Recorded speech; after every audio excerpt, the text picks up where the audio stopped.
মানুষের জীবনদান ৭১ সাল থেকে শুরু করে তার আগে থেকে শুরু করে যে তার একটা সত্যিকার অর্থে গণতান্ত্রিক রাষ্ট্রের জন্য সেটাকে যদি সত্যিকার অর্থে আমাদের অর্থবহ করতে হয় তাহলে আমাদের যেটি প্রয়োজন হবে যে ন্যূনতম বিষয়গুলোতে আমাদের ঐক্যবদ্ধ হওয়া। আমরা আমাদের যারা একসাথে আন্দোলন করছিলাম, যুগপৎ আন্দোলন করছিলাম, আমরা ৩১ দফা কর্মসূচি নিচ্ছি।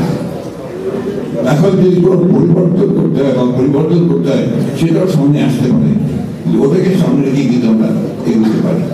যে আমি মনে করি যে আমাদের এই ন্যূনতম যে সংস্কার হচ্ছে নির্বাচনকে সেই সংস্কারগুলো করেই আমাদেরকে দ্রুত নির্বাচনের পথে যাওয়া উচিত এবং নির্বাচনের মধ্য দিয়ে যে সরকার বেরিয়ে আসবে তাদের দায়িত্ব হবে পুরোপুরি হবে সেই সংস্কার কমিটমেন্ট আমরা কমিটমেন্ট সেই কমিটমেন্টকে বাস্তবায়িত করা, জনগণের প্রত্যাশাকে পূরণ করা।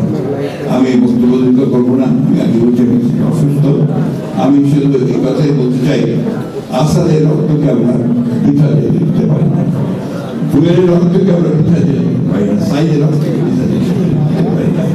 সব মিলিয়ে আজকে যারা আমাদের জন্য, আমাদের ভবিষ্যতের জন্য তারা প্রাণ দিয়েছেন, সেই তারা চেয়েছিলেন শব্দ ছিল, সেই শব্দগুলো আমরা বাস্তবায়িত করতে পারি।